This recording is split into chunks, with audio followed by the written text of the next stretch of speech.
उसके अंदर मेरे पास 2 फाइल क्रिएट होने जा रही हैं और ये एक अदर उसका एड्रेस है कि इस सी ड्राइव में प्रोग्राम में जाकर माइक्रोएसक्यूएल सर्वर में जाकर इस फोल्डर में जाकर आपकी 2 फाइल क्रिएट होती हैं। अब आप यहाँ पर इस फाइल की एक्सटेंशन देखें क्लास कि भाई sample1.mdf यानी मास्टर डेटाबेस फाइल और sample1_log.ldf यानी लॉग ट्रांजैक्शन लॉग फाइल कहलाती है। अब ये दोनों फाइलें क्यों क्रिएट होती हैं, इन दोनों फाइलों का अपना अपना मकसद है। जो हमारे पास मास्टर फाइल होती है ना क्लास, उसमें हमारे पास एक्चुअल डाटा होता है कि भाई उस डेटाबेस में जितना भी डाटा है वो बेसिकली उस मास्टर फाइल में होता है। और लॉग फाइल क्या होता है कि भाई एक बैकअप फाइल होती है कि इनकेस कोई डेटाबेस हमारा क्रश हो जाए या लॉस होने के चांसेस हो तो उसको रिकवर करने के लिए लॉग ट्रांजैक्शन फाइल का इस्तेमाल होता है। ये 2 फाइलों का ये मकसद होता है और मेमोरी में ये 2 फाइलें क्रिएट होती हैं। अच्छा क्लास, जो भी हम लोग क्यूरीज वगैरह लिखते हैं, आपको पता है एसक्यूएल सर्वर जो है एक स्ट्रक्चर क्यूरी लैंग्वेज है। तो क्यूरी का मतलब अगर आप लोगों से पूछूं को तो क्या जहन में आता है भाई, क्यूरी होगी क्या आपके हिसाब से? और क्यूरी लिखने के लिए हमारे पास यहाँ पर ये जो एरिया होता है इसमें हम लोग क्यूरी लिखते हैं। न्यू क्यूरी में जाकर ये हमारे पास एक टेक्स्ट एडिटर खुलेगा और यहाँ पर हम सारी अपनी क्यूरीज को इम्प्लीमेंट कर रहे होते हैं। Any idea about it, what is Curie?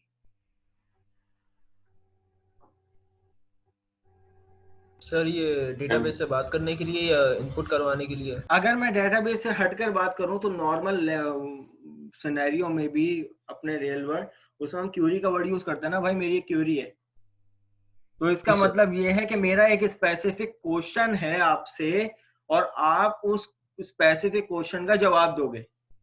तो क्यूरी का मतलब क्या होता है कि अगर मुझे किसी स्टूडेंट का रिकॉर्ड फैच आउट करना है या किसी भी स्टूडेंट का रिकॉर्ड इंसर्ट करना है, डिलीट करना है या अपडेट करना है, तो भाई वो मेरे पास एक स्पेसिफिक क्यूरी लगेगी। स्पेसिफिक क्यूरी का क्या मतलब, वो स्पेसिफिक एक टास्क होगा, एक ऑब्जेक्टिव होगा। Is it clear? तो क्यूरी का मतलब भी क्या होता है कि आपका एक स्पेसिफिक टास्क को अचीव करे वो क्यूरी। अब एसक्यूएल सर्वर में आप लोग जो बात करते हो या एसक्यूएल सर्वर आपकी ना तो सी शार्प लैंग्वेज को जानेगा, ना तो आपकी इफ एल्स को जानेगा, ना कुछ भी, वो जानेगा सिर्फ क्यूरीज को। और क्यूरी लिखने के लिए हम इस टेक्स्ट एडिटर को इस्तेमाल करते हैं। अब क्लास यहाँ पर हमने डेटाबेस क्रिएट किया, सही है। और डेटाबेस क्रिएट करने को जो हमारे पास क्यूरी होती है टेक्स्ट एडिटर में, हमारे पास कमेंट करने का ये तरीकेकार है। आप डबल क्लिक करो या ये डबल स्टैरिक यूज करो तो ये मल्टी लाइन कमेंट हो जाएगा।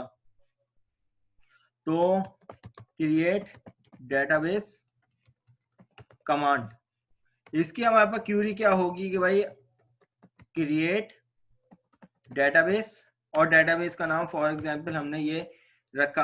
अब क्लास देखो, ये तो सैंपल 1 हो गया, लेकिन आप यहाँ पर देख रहे थे कि भाई मेरे पास अगर मैं सैंपल लिख रहा हूं तो ये भी एक कीवर्ड की सूरत में आ रहा है ब्लू कलर में।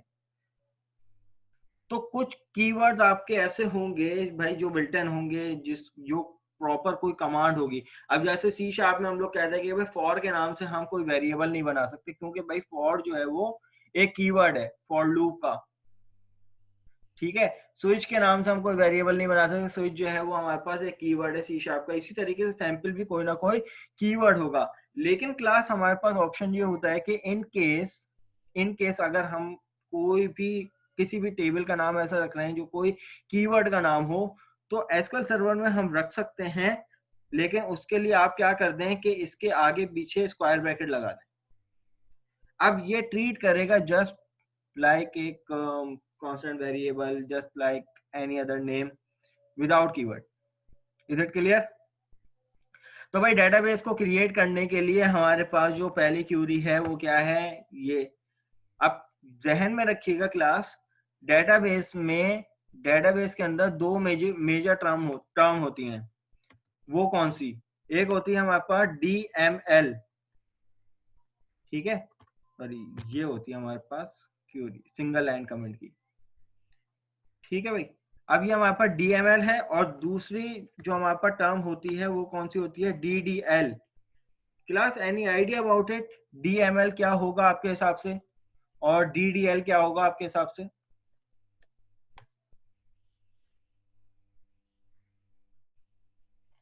इसको मैं लिखता हूं डाटा मैनिपुलेशन लैंग्वेज। इसी तरीके से मैं यहाँ पे लिखूंगा डाटा डेफिनेशन लैंग्वेज। अब बताएं क्लास, दोनों में फर्क क्या होगा?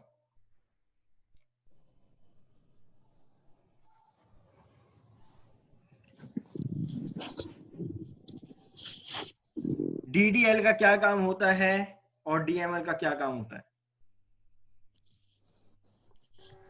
डाटा डेफिनेशन सर कीवर्ड नहीं होगा, डाटा मैनिपुलेशन आपका रिपोर्ट होगा। एसक्यूएल सर्वर तो कोई कोड जानता ही नहीं है, वो तो क्यूरी जानता है। Query, yes query. देखें क्लास, इसमें आ जाती है हमारे पास नंबर 1, मैं अगर इसको सिंगल लाइन करूं, नंबर 1 क्रिएट। इसी तरीके से इसमें नंबर 2 आ जाएगा ऑल्टर। इसी तरीके से इसमें नंबर 3 आ जाएगा ड्रॉप। ये 3 कैटेगरीज इसमें आ जाएंगी और इसी तरीके से इसमें पहली कैटेगरी आएगी इंसर्ट। इसी तरीके से इसमें दूसरी कैटेगरी आएगी अपडेट। इसी तरीके से इसमें तीसरी कैटेगरी आएगी कौन सी? डिलीट। क्या इन 6 के 6 टर्म्स में क्या कोई फर्क है? क्यों कैटेगराइज किया गया है इनको? बात तो बराबर है, क्रिएट करना, ऑल्टर करना, ड्रॉप करना, इंसर्ट करना, अपडेट करना, डिलीट करना, मेरे हिसाब से तो बराबर है। क्यों कैटेगराइज किया गया होगा? Any idea about it? और अब अगर आप यहाँ पे देखें तो मैंने क्रिएट का वर्ड, ये क्रिएट की क्यूरी किसके लिए लिखी है? डेटाबेस के लिए लिखी है। तो इट्स मीन कि डेटाबेस DML में लाया करेगा या DDL में लाया करेगा?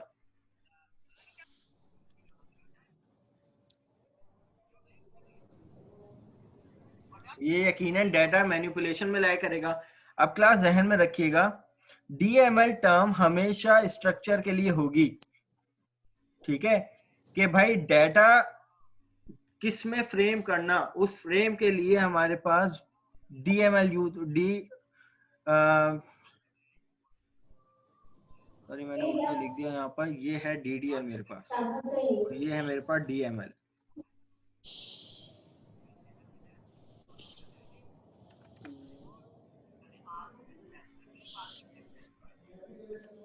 Data definition language. देखो डेटा की डेफिनेशन किस में होगी कि भाई हमें डेटा स्टोर करना है डेटाबेस में, ठीक है, ये डेटा की डेफिनेशन है। हमें डेटा स्टोर करना है टेबल्स में, तो इट्स मीन कि टेबल क्या है, टेबल के अंदर डेटा आएगा। हम स्पेसिफिक डेटा की बात नहीं कर रहे, हम उस डेटा की डेफिनेशन की जब बात करेंगे तो उसको क्रिएट करेंगे, उसको ऑल्टर करेंगे, उसको ड्रॉप करेंगे। यानी मैंने डेटाबेस क्रिएट किया, अगर डेटाबेस का मुझे नाम चेंज करना है तो मैं एक एग्जिस्टिंग डेटाबेस को ऑल्टर करूंगा, ऑल्टर डेटाबेस। इसी तरीके से अगर मुझे उस डेटाबेस को खत्म करना है तो मैं यहां पर ड्रॉप करूंगा डेटाबेस, ठीक है भाई। इसी तरीके से चाहे वो डेटाबेस की बात हो या किसी टेबल की बात हो, तो मैं क्रिएट करूंगा टेबल, मैं क्रिएट करूंगा, मैं ऑल्टर करूंगा टेबल और मैं ड्रॉप करूंगा टेबल। लेकिन जहां पे भी स्पेसिफिक डेटा की बात की जाए कि भाई मुझे एमर का रिकॉर्ड इंसर्ट करना है, एमर का रिकॉर्ड में चेंजेस करनी है यानी अपडेट करना है, और एमर का रिकॉर्ड मुझे डिलीट करना है, तो भाई यहां पर अब DML यूज होगा। अब आप लोगों ने देखा होगा कुछ क्यूरीज हमारे पास क्रिएट की होती है, जैसा डेटाबेस को क्रिएट करने की क्यूरी हो गई, एग्जिस्टिंग डेटाबेस का नाम चेंज करना है तो भाई उसके लिए ऑल्टर करना पड़ेगा, फिर अगर उसको ड्रॉप खत्म करना है तो ड्रॉप करना पड़ेगा, चाहे वो टेबल हो, चाहे वो ट्रिगर हो, चाहे वो स्टोर प्रोसीजर हो, या कोई भी टेबल हो या डेटाबेस हो, जो भी डेटा की डेफिनेशन में चीजें आएंगी वो सब क्या होंगी? Create, alter, drop.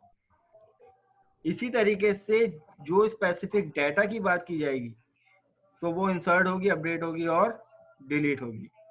अच्छा क्लास 2 मिनट दें, अजान हो रही है, अजान के बाद डिस्कस करते हैं।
ओके क्लास, यहाँ तक कोई सवाल है तो भाई पूछ लें, फिर आगे बढ़ते हैं। अब मैं यहाँ से अगर इस डेटाबेस को डिलीट करता हूं,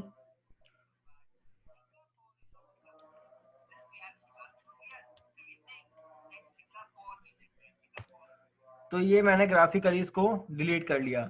अब एसक्यूएल सर्वर में जो काम आप ग्राफिकली कर सकते हो वो काम आप लोग क्यूरी के थ्रू भी कर सकते हो, ठीक है। 2 तरीकों से काम चल रहा होता है, कोई क्यूरी से काम करना चाह रहा है तो वो क्यूरी से कर ले, जो वैसे ही करना चाह रहा है। आप क्रिएट डेटाबेस की कमांड हमारे पास ये है, ये पहली क्यूरी है हमारे पास किसकी, DDL की, डाटा डेफिनेशन लैंग्वेज, यानी इसमें डाटा को डिफाइन करेंगे। तो आप इस क्यूरी को सेलेक्ट करेंगे। अच्छा एक चीज मैं आप लोगों को और बता दूं कि ये जो टेक्स्ट एडिटर है, क्यूरी एडिटर है, इसमें अगर एक से ज्यादा क्यूरी लिखी हुई हो तो आप डायरेक्ट उसको एग्जीक्यूट नहीं करेंगे, वरना तमाम की तमाम क्यूरीज चल जाएंगी। अगर आपने किसी स्पेसिफिक क्यूरी को चलाना है तो आप यहाँ पर उसको सेलेक्ट करेंगे।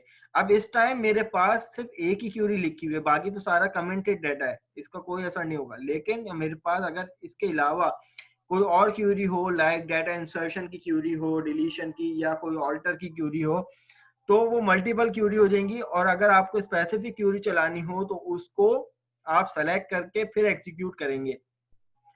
तो यहाँ पे ये एग्जीक्यूट का बटन है, क्लास को ये वाला बटन मत दबा देना, ये एक अलग कहानी है। आप करेंगे एग्जीक्यूट। जब आप एग्जीक्यूट करेंगे तो आपके पास यहाँ पर एक इनकरेक्ट सेंटेंस दे रहा है। क्या दे रहा है भाई इनकरेक्ट सेंटेंस? Create database.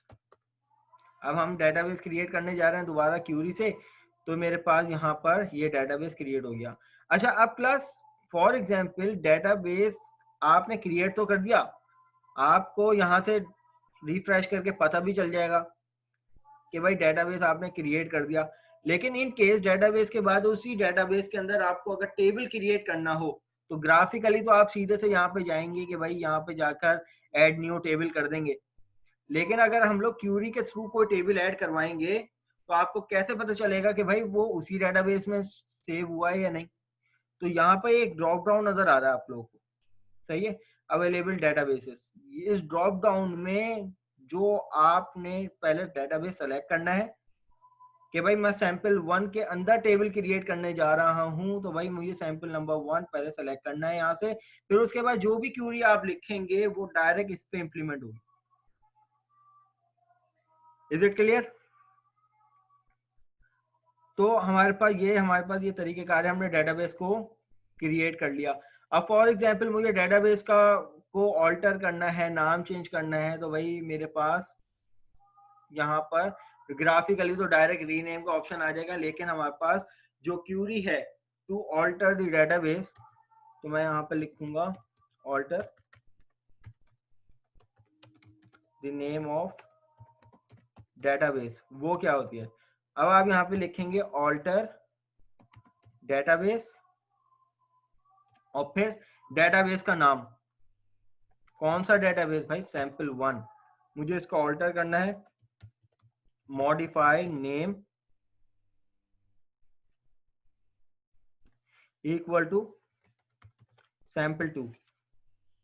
ये आपके पास एक अदद क्यूरी हो जाएगी। अब आप यहाँ पर इसको सेलेक्ट, अब इस टाइम मेरे पास एडिटर में 2 क्यूरीज हैं।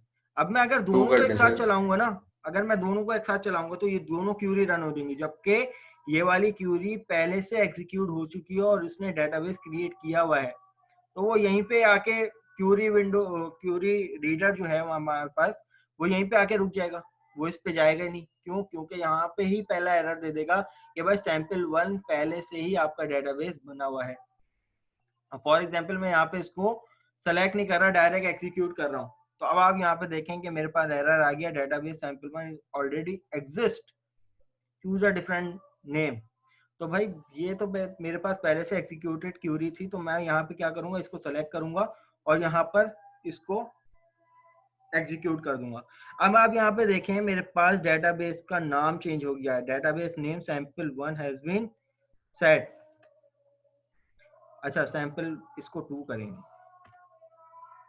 तो अब मैं यहाँ पे इसको ऑल्टर कर दूंगा, तो यहाँ पे देखें database name sample 2 has been set. अब जब मैं डेटाबेस को रिफ्रेश करूंगा तो यहाँ पे मेरे पास डेटाबेस क्या आ गया, सैंपल 2। अच्छा अब एक चीज और, इस टाइम जो है आपने यहाँ से सेलेक्ट किया हुआ है कि भाई मेरे पास जो है वो मैं एक यूजर हूँ, इस टाइम मैं एक यूजर हूँ, एक और यूजर मैं यहाँ से बनाता हूँ एसक्यूएल का, और वो भी इसी सर्वर पे कनेक्ट होगा, सही है, वो भी इसी सर्वर पे कनेक्ट होकर उसने भी इसी डेटाबेस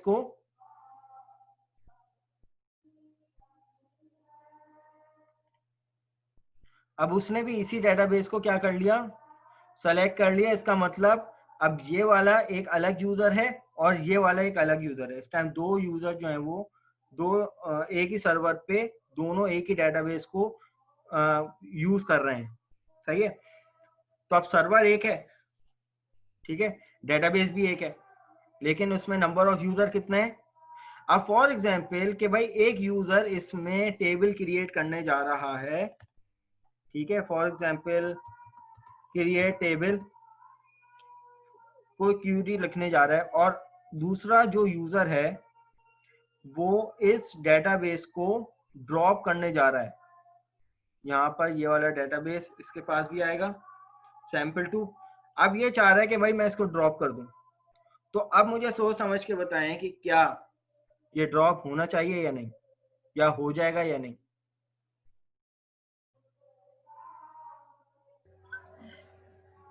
हो जाएगा सर, डिलीट करेंगे तो हो जाएगा। हो जाएगा, अच्छा जी, चलो करने की कोशिश करते हैं। जब हम लोग यहाँ पे इसको डिलीट करेंगे तो ये एग्जीक्यूशन में रहेगा जब तक, ठीक है, अब ये एग्जीक्यूट ही होता रहेगा लेकिन डिलीट नहीं होगा, क्योंकि आप खुद सोचो कि जब आप एक डेटाबेस पे काम कर रहे हो, दूसरा बेस उस डेटाबेस को डिलीट करने की कोशिश करे तो वो क्यों होगा। तो अब यहाँ पर इसने एरर दे दिया कि डेटाबेस जब तक के ड्रॉप नहीं होगा, जब तक के कोई भी उसमें यूजर जो है वो कनेक्टेड ना हो। अब फॉर एग्जांपल ये यूजर यहाँ से डिस्कनेक्ट हो गया, अब इस टाइम डेटाबेस को कौन एक्सेस कर रहा है, सिर्फ एक ही बंदा एक्सेस कर रहा है। अब ये बंदा जो है वो डेटाबेस को डिलीट करना चाहेगा। अब मुझे बताएं कि ये डेटाबेस डिलीट होगा या नहीं, ड्रॉप होगा या नहीं।